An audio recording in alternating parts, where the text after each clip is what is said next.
I'll just say, you said you're so dreamy. I know. That's what it is. That's what the ladies want. What? Nothing, just don't look at the board. Huh? Just don't look at the board. Come on, who's the wise guy? Who's the wise guy? Are you guys ever gonna grow up? Nope, not this year. Yeah, I didn't think so. So welcome. I am so excited that you're joining us. I was like chill, and then I saw you, and I'm like starstruck, and I'm like, oh my god. So I have loved your work. You know, I grew up in Honduras, and I've loved your work since I was a little kid.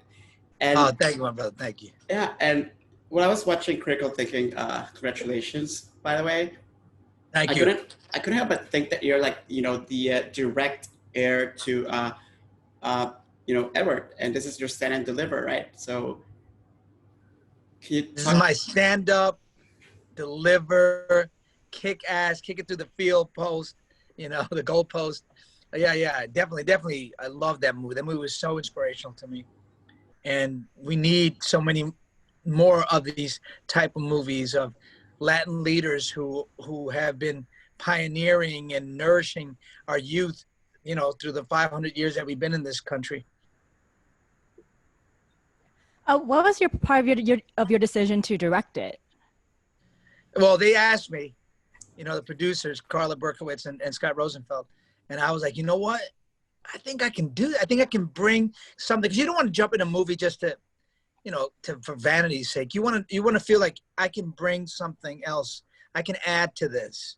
And I really felt like, you know, I was a ghetto nerd growing up, a ghetto nerd, and I knew how these kids felt, you know, trapped between, you know, two places, you know, trapped between doing, you know, ne'er-do-well stuff and football. And you just don't, sometimes you're just not a football player. You're a book reader, you know, you're a book nerd. So your chess was books and literature then? Yeah, my chessboard was always plays, books, poems, you know, movies, you know, the field that I'm in. Yeah. Oh, speaking of books, I've been reading this. Woo! Good for you. It's a lot. It's a lot. I'm still. But it's so good. Come on. I know it's so dense though. It is mad dense, but he writes so well. I mean, he really does. I mean, he makes it poetry. He makes it accessible because hey, yo, we were great empires. If it wasn't dense, it wouldn't be worth it. I mean, we were one of the greatest civilizations on earth. The Incas, the Mayas, the Aztecs, Comanche and Apache in the Southwest. These were vital, important civilizations, equal to or bigger than most of European and Asian empires. I mean, the Inca were 3 times bigger than the Ming Dynasty, bigger than Tsarist Russia, bigger than the Ottoman Empire. I mean, what more can I say? Yeah, I remember in grade school, we did like a whole course where we had to pick different Mesoamerican tribes to do reports on, and I picked the Incas, and it was really funny because we did all this history, and then we skipped straight to, and then the Spanish came. We're not going to talk about that. We're not going to talk about how they killed all these people. They just came, and then that's what happened, and now we're going to. But it's more than the genocide, man. I mean, the genocide, of course, is horrific, but. This is the first time in the history of mankind where a people's culture, religion, and language was completely destroyed for all these groups of people, Mayans, Incas, and Aztecs. I mean, some vestiges of language, Nahuatl and Mayan languages and some Quechua survive, but, you know, not the way they should, not with these great empires. So, you know, you have to cut, and then you have to flash forward 500 years and go, where are Latin people now? I mean, that's what we came from. That is still part of our legacy, you know, that destruction of who we were, and it's called psychosocial erasure. You know, and it continues here in America. You know, we're the largest ethnic group in America, 20%, almost 20% of the population, including all my undocumented immigrant brothers and sisters. And yet less than 3% of the faces in movies, behind the camera. I mean, less than 1% of the stories in all of streamers in Hollywood. I mean, the least represented in children's picture books. We're 30% of the public school students in the whole nation, and we don't see ourselves represented in picture books. How does a kid, you know, see himself? How does he build his self-esteem when he never sees himself in a comic book or a picture book or a movie or, you know, just anywhere. I mean, it's impossible. These kids have real potential. Hello. Okay, well, they're not what you think they are. I mean, well, maybe that one is. Come on. Guys, please, little respect. As long as they're ranking and our GR goes up, you can have them playing marbles for all I care. And I got you this elective. So if I need a babysitter because some kid's messing with another kid's chances of actually graduating, I expect you'll accommodate me. I do. I got your back. I do. Great. And as attendance has been your one area of true greatness, I'd suggest you focus more on the fact that it's dipped this past month. Well, a student was deported. I'm sorry, but immigration has a way of messing with attendance numbers. Just keep the bodies in the seats. Huh? Well, look, if you hired me just to fill a bilingual quota, you're underestimating me, okay? And more importantly, them. Or even when they're told that they're not going to learn Spanish because they get bullied if they, you know, speak Spanish in school, or if they bring food that's not like some boring peanut butter and jelly sandwich. Right. Those little, yeah. But we don't do Goya anymore, so Goya's been done. We dropped the Goya. What's your alternative to Goya? What's a good alternative? You go to your store and you get, for sazon, you get garlic powder, onion powder, coriander powder, cumin, black pepper, salt, and achote, and you got sazon without nitrates or monosodium glutamate. I love it. F you, Goya. You ain't for us, we ain't for you. So recently you've been playing, you know, literal teachers, but I wonder, you know, what's like the greatest thing or the thing that you most appreciate that art and the art that you love has taught you? You mean in terms of being a teacher, or I'm not sure? No, in your life, you know, even if you're playing teachers, like, you know, your projects are like didactic, you know, like you're not supposed to be taking notes, either Latin history or critical thinking. Well, Latin history took me to another place. I mean, I was so happy that my audiences went with me there, letting me, you know, instruct and educate. And I was, and the more I held on to those reins, the more they appreciated. So that was a really beautiful sort of soul exchange in the theater. And you know, I have embraced that, you know, that there's so much incredible information out there, especially in this digital age, that I can now bring to books, bring to picture books for children, bring to plays, bring to movies. I just have to, you know, figure a way around the gatekeepers, because they're the ones denying me and anybody who looks like me access. You know, that's the problem right there, because wherever we have metrics, we Latin people win. Like Spotify, J Balvin is the #1 star in the world, Colombian rapper. My Dominican sister Cardi B, #1 in Billboard. Maluma, Colombian brother, you know, up in the top 10. Camila Cabello, Pitbull, Bad Bunny. I mean, you name them, and they're up there. And in baseball, we win because you got stats. And in politics, AOC, Cindy Polo, Debbie Mercosur Powell, Xavier Becerra, Veronica Escobar, Joaquin Castro, the Castros, wherever, because you can count those votes. But when it's a gatekeeper's, we got to rely on a gatekeeper's opinion or taste. They don't see us. They don't know us. They don't care about us. We don't win. And do you think that's part of the reason? Because, you know, I mean, growing up, like, I knew you as, you know, as Tybalt, the Prince of Cats, and in Moulin Rouge. And I feel like as your career progressed, like, you went back to doing, you know, more original work on stage, as well as, you know, now you're directing. And so is this your way of, like, gaining back control of production and gaining Absolutely. back Absolutely. Because, you know, it's a disappointing run in Hollywood. You know, you do movies like if I was a white actor and did Carlito's Way, boom, I'd be like, you know, Tom Cruise, Brad Pitt. You know, you do a movie that's a hit like that, Empire, you know, or something where I'm the lead and it's a hit.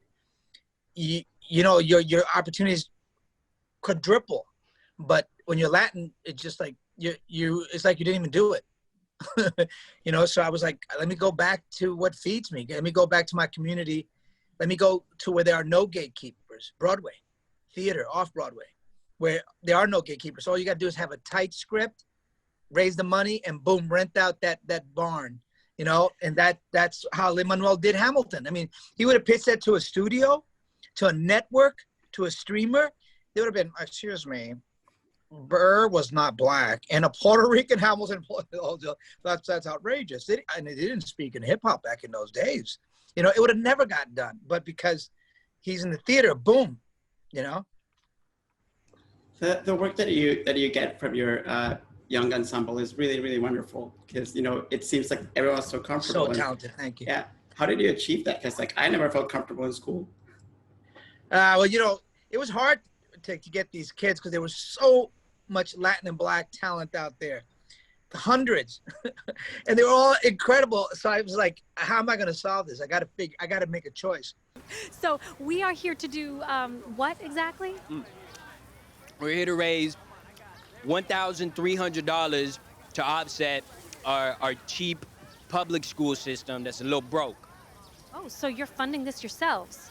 Like I said, we were hoping our principal Kessel at Miami Jackson. So much for a low profile. We were hoping she was gonna hook us up and get some school funding, but I don't know. She probably needs like a fresh new pair of rims or something. Okay. Hey, Roddy. So for all of you out there, come on down. Roddy, hey, come here. What did you just say? I told him you're a great human being. Oh, you're such a liar.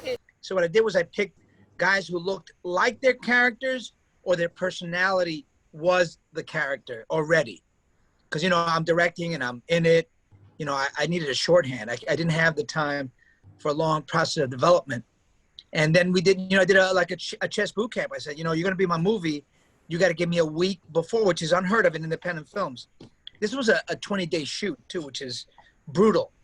And so I asked him, give me a week, 12 hours a day. We're going to rehearse after shooting, too. This is going to be exhausting, but you're going to be so proud of your work at the end. And they came. The kids delivered, man. And I got the real guys who were the real stars, champions. They came and consulted and showed us how to play the moves. You know, whatever was bumping or tripping or not right or a little fudged, they made us correct it. It was great. I created, and I'm currently running a training lab for critics of color. And every time that I have to, like, you know, teach them, I feel like, why do I have to teach them? And I wonder if you have any words to maybe like relax me, or any insight that you have now as a real life educator. Well, you know, I think you got to make it fun, and you got to let them teach themselves in some ways. You know, I think that was the beauty of when I talked to Mara Martinez, the real teacher that I was playing. It was like, how did you get that info into them? How do you, because they had the talent and the passion. It was just getting the book knowledge in them. And obviously he supplied all the books and walked them through the right passages, but it was that magnetic board. They would go over the moves over and then have them try to replicate it or break through it or break the code on it. And that's how they self-taught themselves. How would you rate yourself as a player now? You know, I'm a little better. Not as good as I thought I would be, but I am winning a little bit more. I beat my son like once or twice, and he used to always beat me. And I beat mostly children I beat. I haven't played adults yet. You'll get to the college kids one day. I'm working towards that. I got to first go through high school, though. It's also so exciting because right now, I mean, Latin History is on Netflix, and Critical Think is going to be on VOD. And what does it mean, like, to have, you know, to give people access to your work, which, you know, like when you do it on Broadway, people have to be in New York, and usually an independent movie starts like super small, and then if they get like Oscar buzz or whatever, they keep growing. But right. Everyone can see it.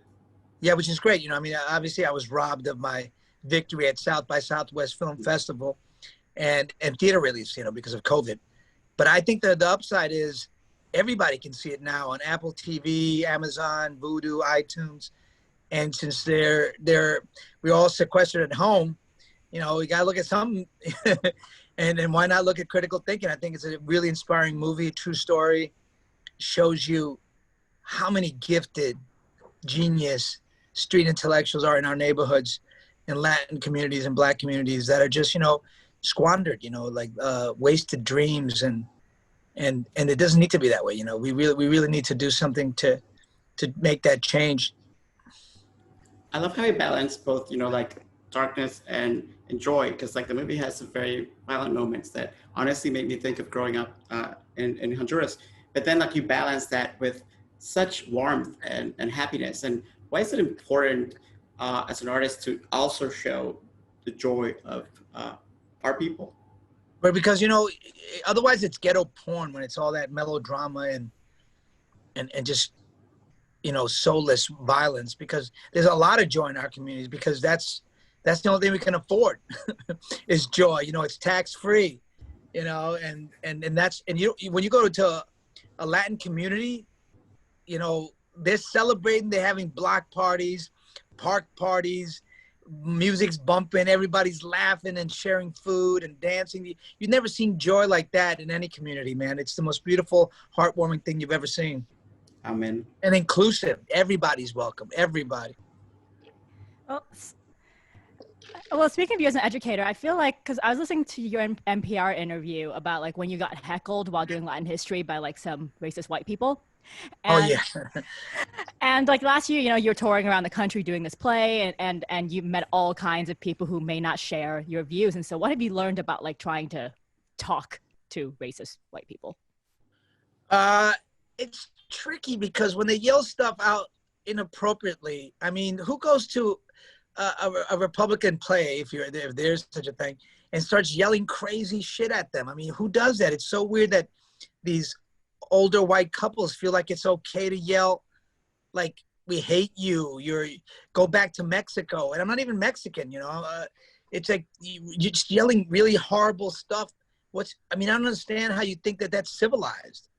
Do you know what I mean? Mm-hmm. And so I don't really know how to respond. I mean, I just try to keep the crowds from attacking them.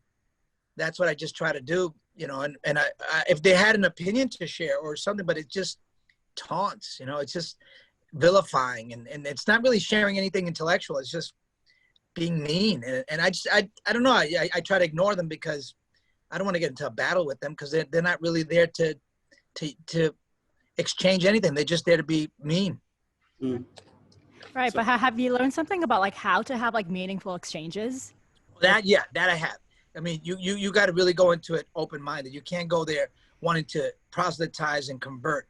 You got to really go there and go, I can learn. I might learn something. That's the way you go to it. Otherwise, you're not gonna. How are you gonna penetrate anybody and make them change their opinion? They're not gonna do it to you.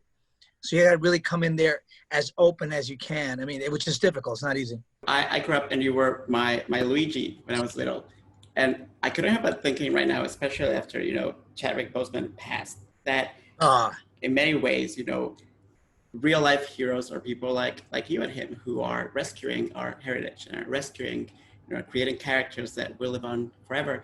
And although, I want you to live forever and ever and ever, can you talk a little bit about this, say like a conscious heritage that you're building? Because I'm seeing like the bookcase behind you, and I'm imagining that you're leaving behind something not only for your kids, but for us and for our kids and for definitely trying to leave a legacy. Definitely trying to get all the information I've learned in the last 15 years in terms of my research.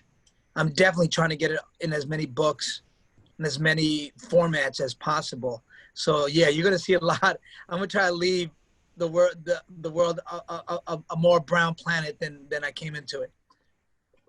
And you're already on it. So do you want to invite our listeners or our viewers to find Critical Thinking and to also watch all your shows that are available to stream? Yes, please, everybody, watch Critical Thinking on demand, on Apple TV, iTunes, Amazon, and Vudu, and all the other platforms except Netflix. And you can see Latin History for Morons only on Netflix. Muchas gracias, John. Gracias a ti. Ha sido un sueño. Gracias, un placer. Bye-bye. Thank you. Bye-bye. All right. Now, people, this is going to be very basic for some of you, but for the fish, or the newbies, as I like to call you, this is going to be eye-opening, because what you've got is 64 squares, 32 pieces. It doesn't matter how rich or poor you are, what Ivy League school you may go or may not go to, what prison you hopefully never set foot in, because chess is the great equalizer. Okay, now in the opening, white always moves first. Now, I wonder what old white guy thought of that rule, right? I know you hear me.